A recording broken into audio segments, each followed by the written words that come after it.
मी माझ्या कंपनीसाठी खूप मोठा प्रकल्प अंतिम केला तेव्हा बॉसने मागितलेले बक्षीस देण्याचे सांगितले। बॉसची बायको खूपच सुंदर आणि मादक होती, म्हणून मी धैर्य करून बॉसच्या बायकोला, नमस्कार मित्रांनो, माझे नाव मानव आहे आणि माझे वय 25 वर्षे आहे। 2 वर्षांपूर्वी मी बेंगळुरूला आलो होतो।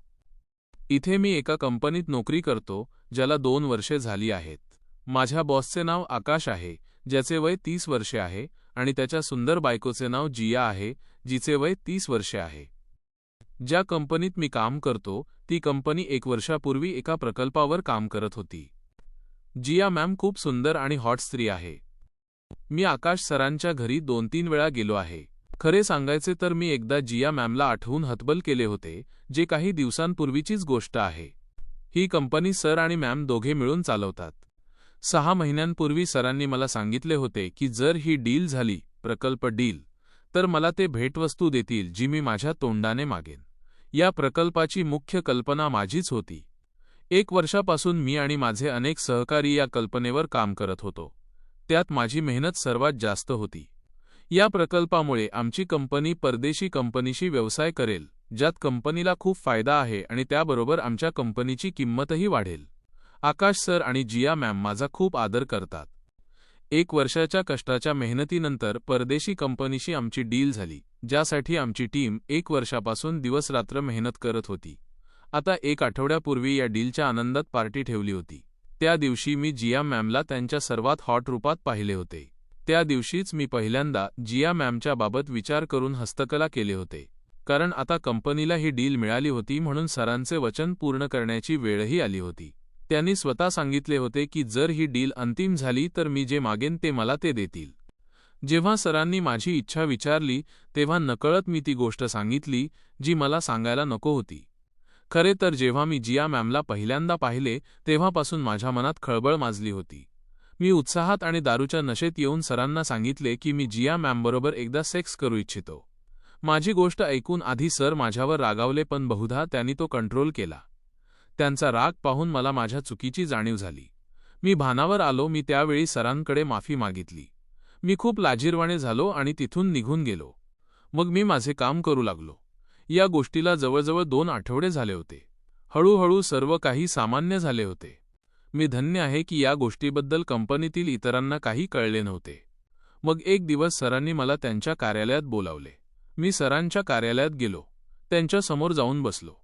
खरे तर त्या दिवसापासून मी सरांशी जास्त बोलत नव्हतो, कारण माझी हिंमत होत नव्हती, म्हणून मी त्या दिवशीही शांतपणे जाऊन बसलो। सरांनी 1 मिनिट पाहिले आणि त्यांना वाटले की मी बोलणार नाही। ते म्हणाले, कसे आहात मानव? मी म्हणालो, बरे आहे सर। सरांनी विचारले, तुम्ही त्या दिवशीची गोष्ट कुणाला सांगितली नाही ना? मी म्हणालो, नाही सर, मी असे कसे करू शकतो?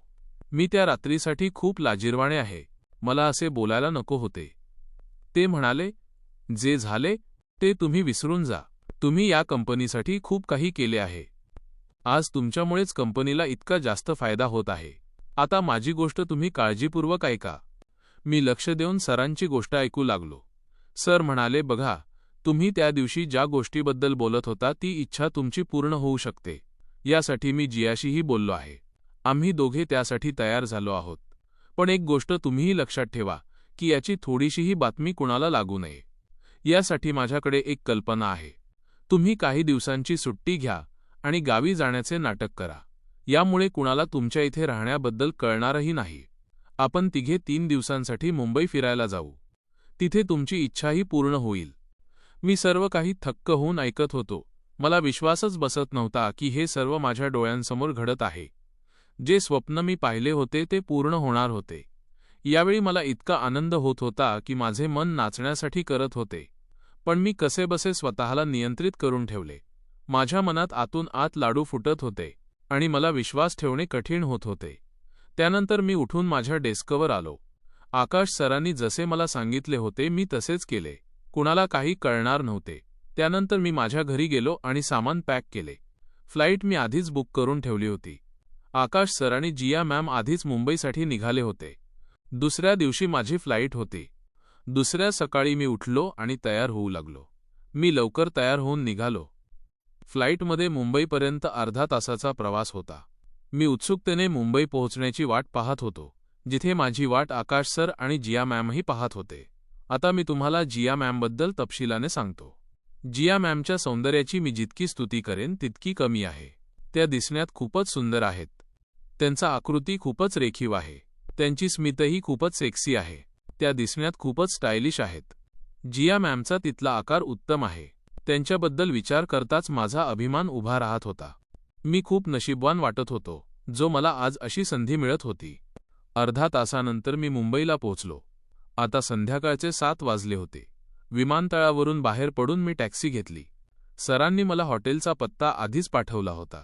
सरांनी एक पेंट हाऊस बुक करून ठेवले होते, जो समुद्रकिनारी होता. पेंट हाऊसच्या बाहेर पोहोचून मी भाडे दिले आणि पुढे गेलो. बाहेर एक मोठ्या वयाचा वॉचमन होता. मी आकाश सरांना फोन केला आणि त्यांनी मला आत येण्यास सांगितले. त्यांनी सांगितलेल्या खोलीवर पोहोचलो तेव्हा मी डोरबेल वाजवली आणि त्यांनी दरवाजा उघडला. मी आत गेलो आणि दरवाजा बंद केल्यानंतर सरांनी हँडशेक केले. त्यानंतर आम्ही आत गेलो. मला जिया मॅम दिसत नव्हत्या. त्या कदाचित स्वयंपाकघरात होत्या. सर म्हणाले, मानव तुम्ही फ्रेश व्हा, त्यानंतर आम्ही एकत्र जेवण करू. माझी बॅग घेऊन मी माझ्या खोलीत गेलो. त्यानंतर मी कपडे घेऊन बाथरूममध्ये गेलो. मी थोड्या वेळाने आंघोळ करून आलो आणि तयार होत होतो की सरांनी मला जेवणासाठी येण्यास सांगितले. तयार होऊन मी तिथे पोहोचलो. हॉलमध्ये बसलेले आकाश सर माझी वाट पाहत होते. तेव्हाच दुसऱ्या बाजूने जिया मॅम येताना दिसल्या.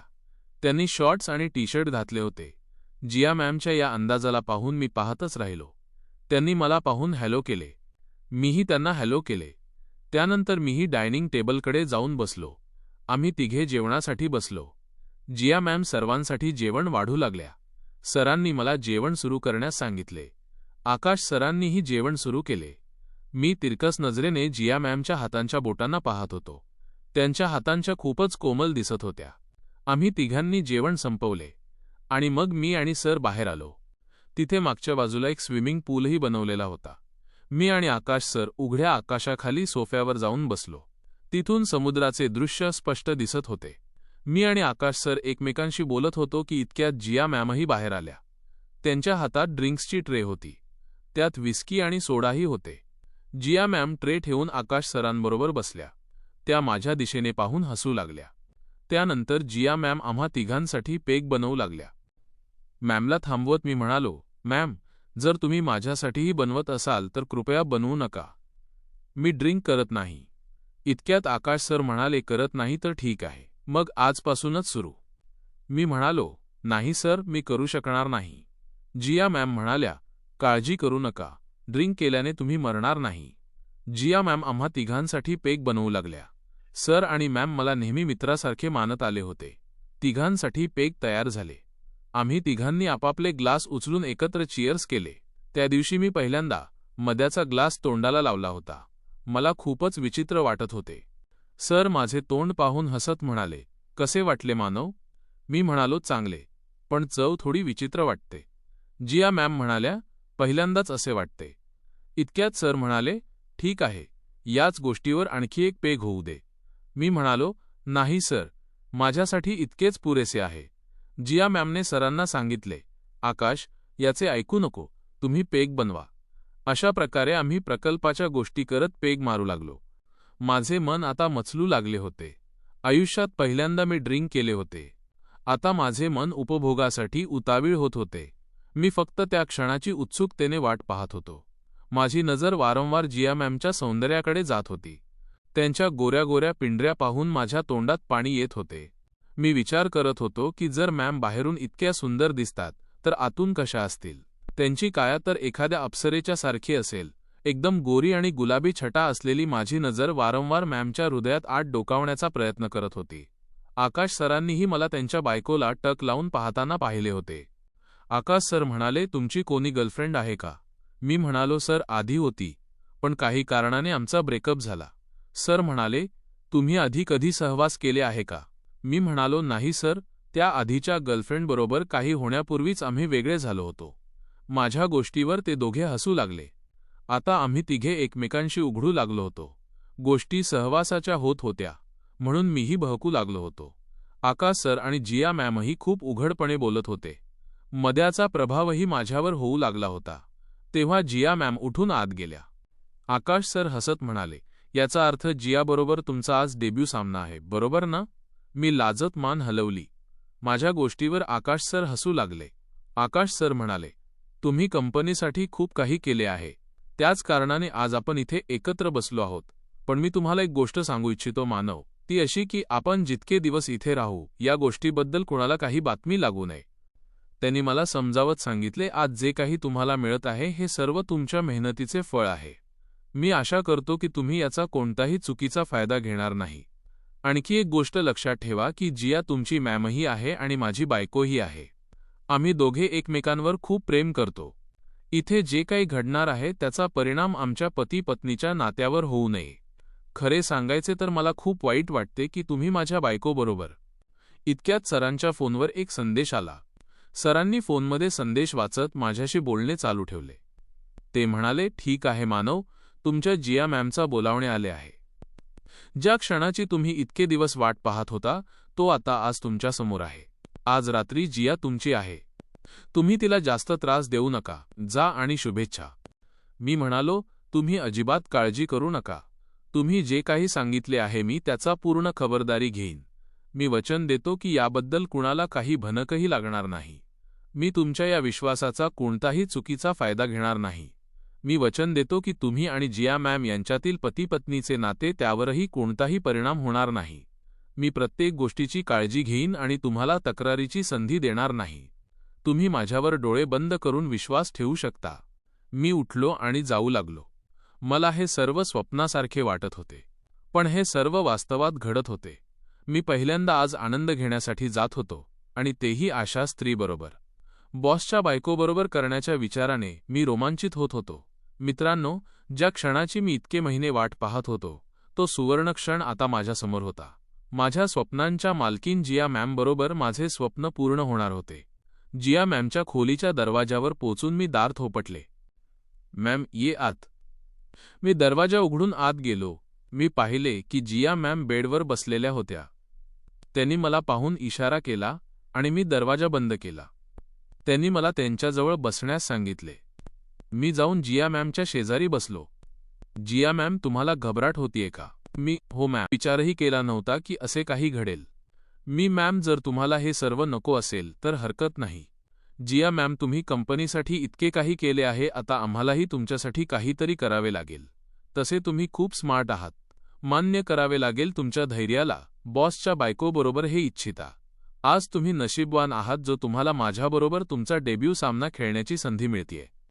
माझ्या बॉसची बायको यावेळी उघडपणे बोलत होती, ज्याचे कारण मद्य होते. दुसऱ्या बाजूला आम्हा दोघांना माहीत होते की आमच्यात पुढे काय घडणार आहे, म्हणून मॅमही उघडपणे बोलत होत्या. मीही थोडा सामान्य वाटू लागलो होतो. जिया मॅम, थोडे स्वतःबद्दलही काही वैयक्तिक गोष्टी सांगा. मी थोडा लाजत होतो की काय बोलू. मॅम माझ्याकडे मादक अंदाजाने पाहत होत्या. मी आधी कधी कोणत्या मुलीशी किंवा स्त्रीशी प्रेम केले नव्हते, म्हणून समजत नव्हते की स्वतःबद्दल काय सांगू. असा प्रश्न मला कुणी विचारला नव्हता. मग मॅम म्हणाल्या, चला, तुम्हाला बोलण्यात वेळ लागतोय, मीच तुम्हाला माझ्याबद्दल काही सांगते. पण एक गोष्ट लक्षात ठेवा, कुणाला या गोष्टी सांगू नका. मॅम म्हणाल्या, मी आणि आकाश दोघे एका समारंभात भेटलो होतो. त्या पहिल्या भेटीनंतर आकाश आणि माझी मैत्री झाली. आमची ही मैत्री लवकरच प्रेमात बदलली. आम्ही दोघे एकमेकांना खूप चांगले समजतो. आकाशला माझ्या आवडी आणि नावडीबद्दल सर्व काही माहीत आहे, म्हणून आमच्यात कधी समस्या आली नाही. लग्नाच्या 6 महिन्यांपूर्वी आमच्यात पहिला मिलाप झाला होता. जिया मॅमची गोष्ट ऐकून माझ्यातील आग वाढत होती आणि आता मीही खूप सामान्य वाटत होतो. मी म्हणालो, जिया मॅम, आता मीही तुम्हाला एक गोष्ट सांगतो. ती म्हणाल्या, हो सांगा. मी म्हणालो, मॅम, जेव्हा पहिल्यांदा सरांनी मला डील यशस्वी झाल्यावर विचारले होते की मानव, तुम्ही जे सांगाल ते तुम्हाला मिळेल, तेव्हा मी आणि आकाश सर फोनवर बोलत होतो. मी तेव्हा सरांना ही गोष्ट सांगितली नव्हती, पण फोन डिस्कनेक्ट करणे मी विसरलो होतो. मला लक्षात राहिले नव्हते की मी कॉल बंद केले नाही. आनंदात मी मोठ्याने ओरडलो. फक्त एकदा जिया मॅमची मिठी मिळाली की मला याशिवाय दुसरे काही नको आहे. ही गोष्ट सरांनी फोनवर ऐकली होती. मला तर माहीतही नव्हते की सर ही गोष्ट ऐकून घेतली आहेत. नंतर त्यांनी मला एक दिवस बोलावून ह्या गोष्टीबद्दल बोलले. त्या दिवशी माझे पितळ उघडे पडले होते. त्या चुकीमुळेच आज माझी ही इच्छा पूर्ण होते. जिया मॅम, बघ मानव, आपणा दोघांना माहीत आहे की पुढे काय घडणार आहे, म्हणून संकोच करण्याची गरज नाही. पण खरे सांगा, तुम्ही मला आठवून किती वेळा हातचलाखी केले आहे? मी 2 वेळा केले आहे मॅम. ती म्हणाल्या, पहिली वेळ कधी केली होती? मी म्हणालो, पहिली वेळ त्या दिवशी जेव्हा मी तुम्हाला पहिल्यांदा पार्टीत पाहिले होते. त्या दिवशी तुम्ही खूपच भन्नाट दिसत होत्या. त्या दिवशी मी स्वतःला थांबवू शकलो नाही. मग दुसऱ्या वेळी मी काल रात्रीही तुम्हाला आठवून केले होते, कारण माझे हे स्वप्न आता पूर्ण होणार होते. मॅमने विचारले, हे स्वप्न तुम्ही कधीपासून पाहत आहात? मी म्हणालो, तुमच्या लग्नाच्या दिवसापासून. ती म्हणाल्या, ओहो, तुम्ही तर सुरुवातीपासूनच माझ्या फिराकात होतात. मी म्हणालो, हो मॅम. तुम्ही इतक्या सुंदर आहात. आता मी आणि मॅम दोघे एकमेकांच्या डोळ्यात डोळे घालून पाहू लागलो. जिया मॅम सरकून माझ्याजवळ आल्या. त्यांनी माझ्या गळ्यात आपले हात घातले. माझी मान स्वतःकडे वळवून त्यांनी माझ्या ओठांवर आपले ओठ ठेवले. मीही मॅमचा साथ देऊ लागलो. जिया मॅमच्या गुलाबी ओठांवर चुंबन घेताना मी एका वेगळ्याच जगात पोहोचलो होतो. चुंबन घेताना आम्ही दोघे एकमेकांत हरवून गेलो होतो. जिया मॅमने स्पर्श करताच माझ्या साधनात एक खळबळ माजली होती. यावेळी मद्याच्या नशेत मला एक वेगळाच उत्साह होता. मला अजूनही विश्वास बसत नव्हता की हे सर्व वास्तवात घडतीये. बॉसची मधुर बायकोचे स्वप्न कोण पाहत नाही, पण माझे हे स्वप्न पूर्ण होत होते. आकाश सर बाहेर बसून ड्रिंक करत होते. इकडे आम्ही दोघे चुंबनात मग्न होतो. आम्ही दोघे जोडप्यासारखे रोमांस करत होतो. माझे हात आता जिया मॅमच्या सर्व जागा सहलावत होतो. आम्ही एकमेकांना बाहुपाशात घेतले. माझ्या हृदयाची धडधड आता खूप वाढली होती. माझी आणि जिया मॅमची दोघांची श्वास आता खूप गरम झाले होते. आम्ही दोघेही एकमेकांच्या मिठीत पूर्णपणे हरवून गेलो होतो. माझ्या स्पर्शाने जिया मॅम अधिकच व्याकुळ होत होत्या. जियाने काळ्या रंगाची सुंदर अंतर्वस्त्रे परिधान केली होती, ज्यामध्ये तिचे सौंदर्य अधिकच खुलून दिसत होते. तिच्या शरीराचा सुगंध आणि आमची जवळीक मला एका वेगळ्याच दुनियेत घेऊन जात होती. माझा संयम सुटत चालला होता, पण तरीही मी त्या क्षणाचा पूर्ण आनंद घेऊ इच्छित होतो. काही वेळाने आम्ही बेडकडे सरकलो. जियाने स्वतःला मुक्त केले आणि आम्ही पुन्हा एकदा प्रेमाच्या रंगात न्हाऊन निघालो. जिया जेव्हा माझ्याजवळ आली तेव्हा तिचे मोकळे झालेले सौंदर्य पाहून मी भारावून गेलो. मी तिला माझ्या कवेत घेतले आणि आम्ही दोघेही एकमेकांच्या प्रेमात आकंठ बुडालो. जियाचा प्रत्येक श्वास माझ्या कानात गुंजत होता.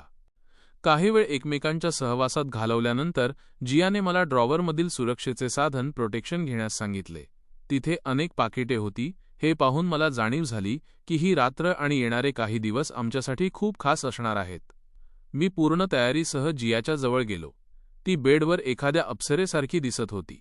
ती माझ्या बॉसची पत्नी आहे हे मी त्या क्षणी पूर्णपणे विसरलो होतो. तिच्या सौंदर्याने मला वेड लावले होते.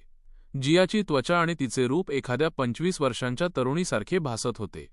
जेव्हा आमचे शरीर एकमेकांना स्पर्शले तेव्हा जियाच्या डोळ्यांत एक वेगळीच चमक होती. आमच्यातील जवळीक आता शिगेला पोहोचली होती. मी तिला घट्ट मिठीत धरले आणि आमच्या प्रेमाचा प्रवास सुरू झाला. सुरुवातीला ती थोडी सावरली, पण हळूहळू तीही या प्रवासात माझ्यासोबत सामील झाली. खोलीत फक्त आमच्या श्वासांचा आणि प्रेमाच्या हालचालींचा आवाज घुमत होता. जिया आनंदाने आणि काहीशा वेदनेने हळूवार आवाज काढत होती, जे ऐकून माझा उत्साह अधिकच वाढत होता. मी तिला सर्व सुख देण्याचा प्रयत्न करत होतो. जियाचे ओरडणे आणि तिची तगमग पाहून मला जाणीव झाली की तिला कदाचित असा अनुभव पहिल्यांदाच मिळत असावा. सुमारे 15 ते 20 मिनिटे आम्ही प्रेमाच्या त्या शिखरावर होतो. शेवटी जेव्हा आनंदाचा तो सर्वोच्च क्षण आला तेव्हा आम्ही दोघेही शांत झालो. मी बाजूला होऊन स्वतःला सावरले आणि त्या सुरक्षेच्या साधनाची योग्य विल्हेवाट लावली. मी जिया मॅमजवळ येऊन कलंडलो. यावेळी त्या एकदम शांत होऊन त्यांनी माझ्याकडे पाहून स्मित केले आणि मीही स्मितानेच उत्तर दिले. जिया उठल्या आणि बाथरूमकडे जाऊ लागल्या. तिची मस्त मटकती कंबर पाहून माझे मन लालचले. यावेळी मी खूप थकलेलो होतो. असे वाटत होते की कुणी माझ्या शरीराची सारी ऊर्जा काढून घेतली आहे. आजची ही रात्र माझ्या आयुष्यातील सर्वात थरारक आणि अविस्मरणीय रात्र झाली होती, जी मी कधी विसरू शकत नाही. मी आरामात झोपलो होतो. जियाबद्दलच विचार करत होतो की त्या तेव्हाच बाहेर आल्या. त्यांनी एक नाईट सूट घातला होता. माझ्याकडे मधाळ अंदाजाने पाहत त्या म्हणाल्या, आता पूर्ण रात्र असे विवस्त्र राहण्याचा इरादा आहे का? कपडे तरी घाल. जियाच्या सांगण्यावर मी बाथरूममध्ये गेलो आणि माझी स्वच्छता करून 5 मिनिटांनी परत आलो. परत येऊन मी माझे कपडे घातले. जिया मॅमची नजर माझ्या उभारावरून हटत नव्हती. मग मी माझे इतर सर्व वस्त्रे परिधान केले. त्यावेळी जिया मॅम आम्हा दोघांसाठी पेग बनवत होत्या. आम्ही दोघे एकत्र बसून पेग मारू लागलो. यावेळी मला ऊर्जेची विशेष गरज होती. आम्ही दोघे एकमेकांशी सटून जवळजवळ बसलो होतो. मी प्रेमात खूपच धसमुसलेपणा केला होता म्हणून मी मॅमना म्हणालो, "मी मॅम त्या सर्वासाठी आय एम सॉरी." ती म्हणाल्या, "हरकत नाही, ठीक आहे. मी समजू शकते. पहिल्यांदा नियंत्रण ठेवणे खूप कठीण काम असते. पण खरे सांगते, आज तुम्ही माझी पहिली आठवण ताजी करून दिली. आकाशने पहिल्या भेटीत माझी अशीच अवस्था केली होती जशी तुम्ही आज केली आहे. तुमचे साधन आकाशच्या पेक्षाही द्वाड आहे. हे बरे झाले की मी आकाशकडून खूप अनुभवी झाले आहे, नाहीतर आज माझी अवस्था खूप वाईट झाली असती." मी म्हणालो, "मॅम, तुम्ही इतक्या सुंदर आणि छान आहात की माझ्याकडून नियंत्रण करणे कठीण होते." जिया म्हणाल्या, "ठीक आहे. आता आपण झोपावे. मीही खूप थकले आहे." माझे मन पुन्हा जिया मॅमशी समरस होण्याचे होत होते, पण आता ते शक्य नव्हते. त्यानंतर आम्ही दोघे झोपलो.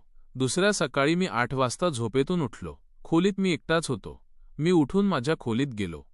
त्यानंतर मी फ्रेश होऊन आंघोळीसाठी गेलो. त्यावेळी जिया मॅम आणि आकाश सर एकत्र बसून नाश्ता करत होते. मीही त्यांना जॉईन झालो. त्यांनी परत मला वचनाची आठवण करून दिली आणि मी परत बंगलोरला निघून आलो. तर मित्रांनो, कशी वाटली माझी कथा? चला तर चॅनलला सबस्क्राईब करा, लाईक करा, शेअर करा. धन्यवाद.